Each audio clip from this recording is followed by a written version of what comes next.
Ken Block, Sanford Ganz. We start off with the RS. This is the Focus, Ford Focus RS? Yeah. And this is the Euro one we talked about. Yep. Can't get them here. Can't get them here. Unfortunately not. Well, they've already designed the ST version of the new Focus, and apparently it's going to be brought here. I think we saw it at the car show, and it actually looked pretty good, but it wasn't all-wheel drive, so that's room for improvement. But yeah, but just the idea that you got 300 horsepower here in a car that's fun to drive. And, you know, I'm, pardon the pun, turning the corner a little bit on front-wheel drive. And it was my it ain't so. My Mini Cooper S. Well, you know, you got to understand, anyone who knows who Roger DeCoster is old. Yeah. And I'm used to my dad's 1975 Rabbit. No, he had a Rabbit. I think he had the Oldsmobile Buick. No, that was worse. But he got the very first year of the Rabbit.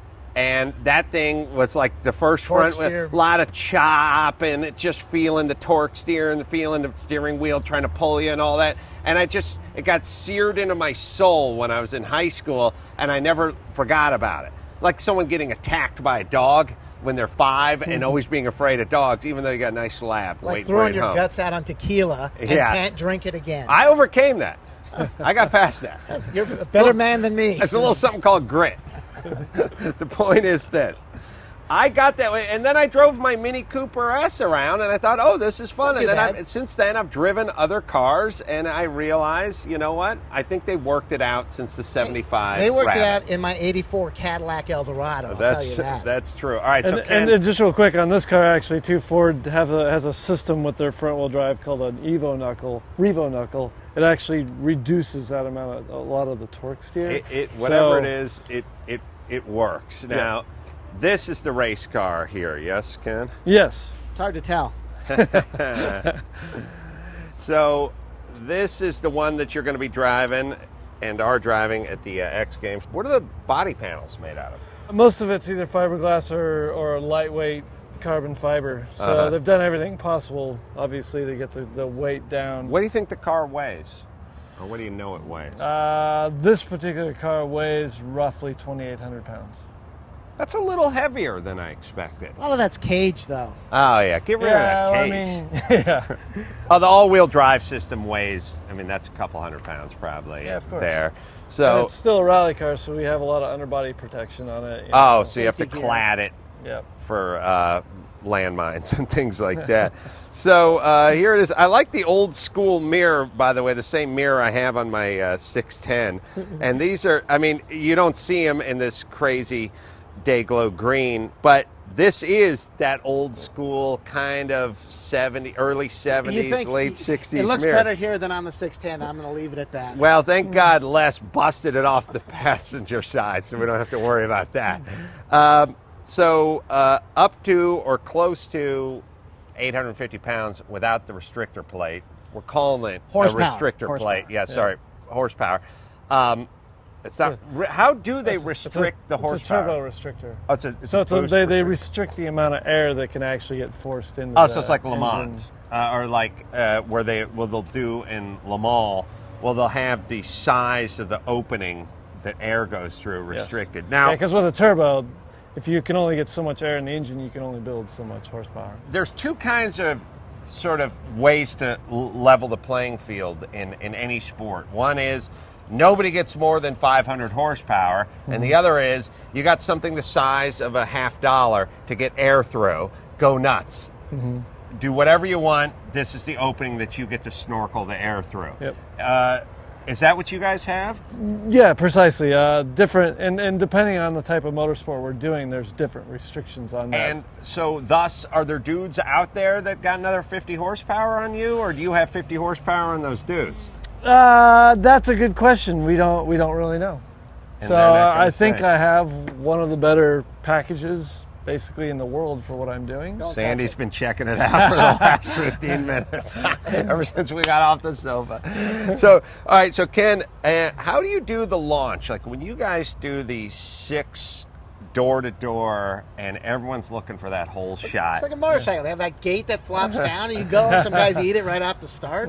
But what do you, like, you know, as far as the hookup, obviously everyone's big problem would be, just throwing too many revs and just spinning the tires and sitting there while somebody.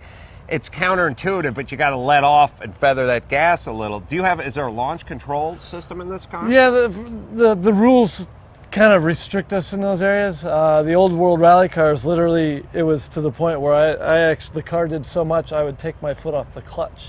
Like once you pull the handbrake, the thing just takes over, and when you let go of the handbrake, everything would then just go. But with Rallycross and the rally regulations here in the States, there are no real launch controls. You have a start control, which basically you can push a button and it restricts the RPMs so that you can sit there full throttle. Then once you take off, it's just a matter of slipping the clutch at a certain point to get the car really moving. Right. So how many grand would you be turning on a launch, let's say, on pavement on this thing versus dirt? Probably around 6,000, 6,300. But if you're sitting on dirt, that'd be a little high, you think? Yeah, probably reduce that down about 500 RPM. You'll flip the switch, you'll dial it in, you'll figure out the surface. The rev limiter will not let you get past that, and you can go ahead and bury your right foot. And it is a sort of a form of a launch control, but you still got to work the clutch. Yeah, you still got to work the clutch. There's two different modes. For rally, we have what's called transits because we transit out to the stages, and then you have a stage mode. So the car's in more of a less aggressive programming when you're on transit mode. Then when you hit the stage button, that's when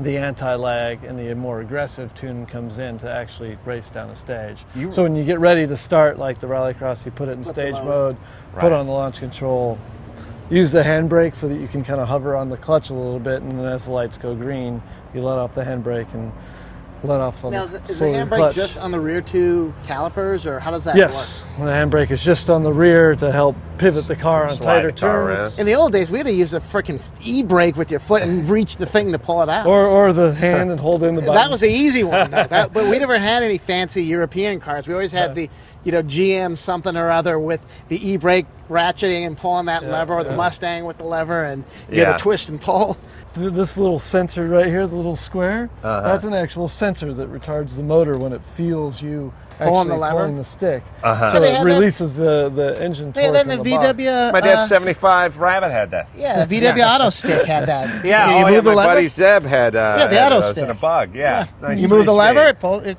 Yeah. What do they call that? Auto stick or something? something. Auto stick? It's some weird thing, but it's like I knew somewhere they had one. I was trying to watch how they did it, and it was something odd, like you move the lever and it like pulls in the clutch and does some weird thing for you. But I'm sure it was a magnitude 10 fail. All that stuff, like before its time, always sort of cracked me up. Like it was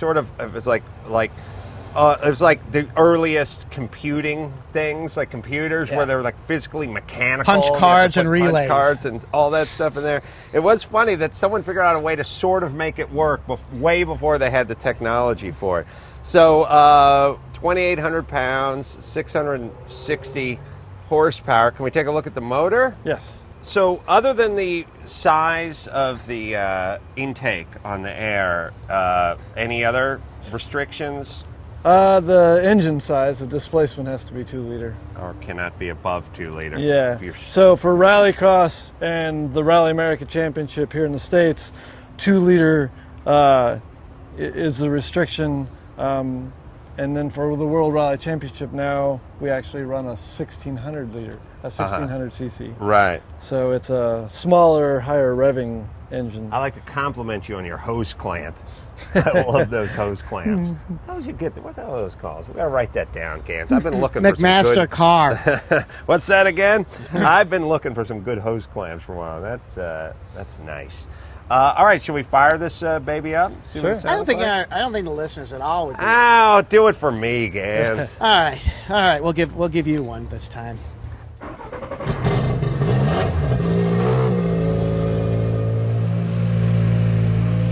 The sound of this car is definitely unique because of the amount of compression that the turbo pushes into this engine. So it has a very distinct, very compressed sound. It has a high, it's very poppy, like a... Yeah.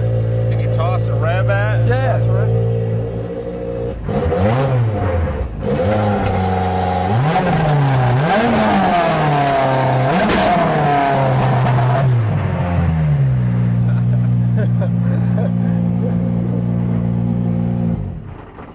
Nice. And you run synthetic oil in this thing? I was trying to figure out what oil to run. What's your oil sponsor? Well, our sponsor for oil is Mobil 1, obviously. We use extended performance from them. And they've actually been a great sponsor and developed some stuff. What do they know about synthetic oil? Newcomers to the field. Well, Ken, thanks so much for being generous with your time and bringing out your Fords and firing You'll have to them up come for a ride sometime. Yeah, I'd love to. Come on. I'd love to. No, I'm trying Look, to me and Matt did it. Yeah. Our asses aren't bleeding here, so... Let me explain something here, Ganz. What we call this the cash register. You understand? Anything happens to this, everything shuts down. So you have to be very careful with the cash register. We're going to get the cardboard 6-foot cutout, and we'll just be moving that around for 6-8 months till you're back from the hospital. It's all good. Ken Block, you want to toss out your Twitter, your Facebook, your Ford something? Yeah, well, I mean, we put a lot of effort into making, our fans keep up to date, able to keep up to date with everything we do. So we have a really good Facebook page just under my name, Ken Block, and Monster World Rally Team. And on Twitter also, Ken Block and Monster World Rally Team there too. Website, same thing? Yeah, Monster World Rally Team. So please come check it out. We really, we try and put a good effort into that because we have a lot of fans that want to keep up to date to this stuff. So we try and do the best we can with it. Last question. Next Gymkhana, where's it going to be? Well, we shot it kind of in various locations, one of them being here in LA. So that video comes out in the middle of August. Middle of August. Yeah. So look for that. Look at this breaking news here again. Look for that, and you find it on YouTube or on your website or anywhere like that. All right, Ken, best of luck today, because this would be Saturday. That's right. And, and at the X Games. Ken Block, everybody. Yeah.